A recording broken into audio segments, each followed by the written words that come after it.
in the morning. The young and the restless spoilers. Welcome back to our channel. Today is a beautiful sunny day and we are absolutely thrilled to have you here with us once again. Grab your favorite beverage, get comfortable, and let's dive straight into the absolute madness that has taken over our screens today. You guys, I am deceased. Stop what you are doing right now. I am literally shaking. Wait, we need to talk about this now because my soul has actually left my body and is currently floating somewhere above the ceiling fan. I cannot even begin to process the sheer, unadulterated cinematic mayhem that just unfolded before my very eyes. I am physically vibrating, genuinely unwell, and straight up spiraling into another dimension over what just happened in Genoa City. We are not just watching a show anymore, besties. We are invested, and I am personally, deeply, and irrevocably offended by the absolute dumpster fire of choices these people are making. Send help. My soul has actually left my body. I am hyperventilating into a paper bag because the stakes are astronomical and the tea is so scalding it has practically melted my screen. Okay, let's set the scene because I need you all to feel the exact level of existential dread I am currently experiencing. Picture this. It is the dead of night. The vibes are incredibly dark. And Phyllis Summers, yes, the Phyllis Summers, has straight up agreed to be with Matt Clark. Bestie, be for real right now. They are officially on my do not proceed list. I am so done. Phyllis and Matt looking up, genuinely, what is the psychology? I was mid-skincare and smeared charcoal mask all over the rug when they started getting cozy. Literally had to yeet my phone across the room because I could not handle the sheer audacity of this pairing. They are basically rolling around in the sheets, making the most unhinged, toxic alliance in the history of this entire saga. It is giving major, I cannot even energy, and I am screaming into a pillow just thinking about it. Wait, backtrack for a second, I missed it. I need to explain how we even got to this cursed moment. The Newmans, specifically Victor and Nick, had legit made a deal with Matt. Matt had agreed to leave Genoa City. He was supposed to pack his bags, take his fake amnesia, and vanish into the abyss so the Newmans could finally breathe. We all thought the nightmare was over. But no, Matt is a literal menace to society. Instead of leaving, he stays. And not only does he stay, but he decides to absolutely humiliate Nick by sleeping with Phyllis. Did I say that yet? Ugh, my brain is mush. Moving on, but seriously, the level of disrespect is astronomical. Matt basically looked at the Newman family, laughed in their faces, and decided to cause maximum emotional damage. Oh, hold on. I should have mentioned this earlier, but did anyone else notice the lighting in that hotel hallway? It was so weirdly yellow, like a flickering fluorescent bulb from a horror movie, which honestly just added to the absolute dread I was feeling. Anyway, back to the main team. Nick Newman is out in that hallway, and he is straight up losing his grip on reality. We already know Nick has been struggling, teetering on the edge with his intense paranoia and the lingering shadows of his addiction. But this is the match in the powder barrel. Nick is standing outside Phyllis's door, and the jealousy is practically radiating off him in toxic, radioactive waves. He is genuinely losing his mind, spiraling into a dark, violent rage because he knows exactly who is on the other side of it. And then the absolute chaos begins. Nick starts pounding on the door. Thump, thump, thump. It is echoing through the hallway like a war drum.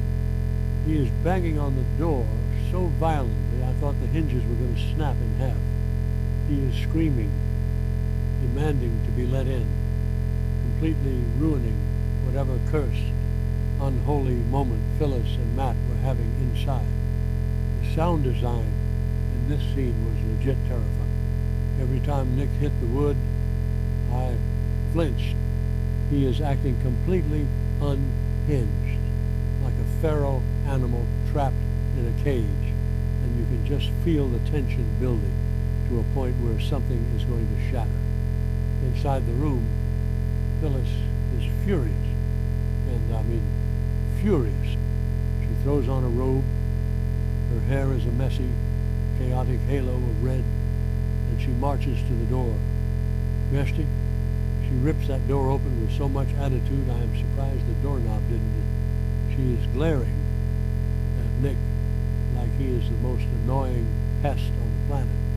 She opens the door, ready to chew him out for ruining her night, but she has no idea the level of danger standing on her threshold. Nick's eyes are completely hollow, completely devoid of reason. He is not the Nick we know. He is a man pushed past his absolute breaking point, running on pure adrenaline and rage. This is the moment where the entire timeline basically collapses in on itself. Matt, wearing this incredibly smug, arrogant smirk, which is honestly so unhinged, steps up behind Phyllis. He looks at Nick, and instead of backing down, he leans into the madness. Matt casually drops the bomb that he is flipping the script. He tells Nick that the deal is off. He is not leaving Genoa City. He is not honoring his agreement with the Newmans. He is staying right here with Phyllis. The sheer, unadulterated disrespect of this man, he is practically begging for a death wish. Matt lopsidedly smiles and tells Nick to get lost, and you can literally see the exact microsecond where Nick's sanity snaps like a dry twig. Wait, I'm glitching. Okay, back to the main event. Nick doesn't even hesitate. He doesn't speak, he doesn't argue, he just lunges. It is absolute cinematic mayhem. Nick tackles Matt, and the two of them go crashing into the room, smashing against the furniture. It is a full-blown, brutal, no-holds-barred brawl. Lamps are shattering, tables are breaking, and Phyllis is screaming in the background, literally hyperventilating right now, just replaying it. And Nick is throwing punches with a level of ferocity that is genuinely terrifying. This isn't a regular soap opera scuffle. This is a raw, violent beatdown fueled by months of trauma, manipulation, and drug-induced emotional instability. And don't even get me started on the vibes in that room. It went from a romantic, albeit deeply problematic, hookup to a literal crime scene in less than 30 seconds. Nick is practically seeing red. Every punch he lands on Matt is a manifestation of all the pain Matt has caused him, Sharon, Noah, and the entire family. He is hitting him for the kidnapping, for the torture in Vegas, for the mind games, and mostly for the sheer audacity of touching Phyllis. The choreography of this fight was so intense I found myself holding my breath, my knuckles white from gripping my desk so hard. Matt tries to fight back, he really does. But Nick is operating on a completely different frequency. It is pure, primal rage. Nick grabs Matt by the collar and just unleashes a flurry of devastating blows. You can hear the sickening thud of Fisk. Suddenly, Matt's eyes roll back. His body goes completely limp, and he collapses onto the floor, unconscious. He is out cold, bleeding, and completely unresponsive. Nick is standing over him, his chest heaving, his fists covered in blood, looking like an absolute supervillain. Phyllis is standing there, frozen, in absolute shock and horror. She is staring at Nick like she doesn't even recognize the man in front of her. And honestly, neither do we. Nick has crossed a line that you cannot uncross. He has brutalized the man into unconsciousness. The silence in the room after the fight is deafening, broken only by Nick's ragged breathing and Phyllis's terrified gasp. I was genuinely screaming at my screen, "What have you done, Nick? What have you done?" It was a total, unmitigated disaster, and I am still physically unwell thinking about it. But wait, the chaos doesn't stop there, because of course it doesn't. Just as the reality of what Nick has done starts to set in, the piercing sound of police sirens echoes from outside. The flashing red and blue lights paint the walls of the hotel room, and suddenly the door bursts opening. The Genoa City police swarm the room. They tackle Nick, who doesn't even put up a fight at this point. He is completely numb, his eyes vacant. The cops yank his arms behind his back, and the harsh, metallic click of the handcuffs is the loudest sound in the world. They are arresting Nick Newman.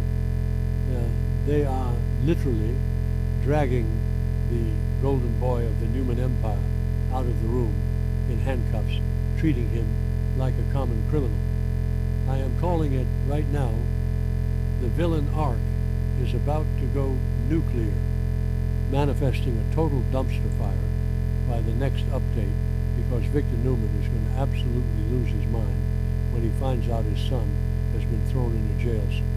Nick is being hauled off to prison, his face pressed against the cold glass of the squad car, while the paramedics rush into the hotel room with a stretcher. They load Matt's lifeless, battered body onto the gurney, and Phyllis, looking completely disheveled and traumatized, insists on going with him. Phyllis and Matt are rushed to the hospital in the back of an ambulance, leaving behind a completely destroyed room and a shattered Newman legacy. I am genuinely unwell. My brain is buffering from the sheer audacity of this plot. How are we supposed to sleep after that? How are we supposed to go about our normal lives knowing Nick Newman is sitting in a cold, dark jail cell while Matt Clark is fighting for his life in a hospital bed with Phyllis Summers holding his hand? It is too much. It is entirely too much. I am going to be analyzing this frame by frame until the end of time. My grip on reality is slipping. This situation is now my entire personality, and I am not okay. We are in for the most insane, chaotic, world-ending drama of the century, and I am straight up strapping in for the ride. Let me know in the comments if you are also currently deceased, because I need a support group immediately.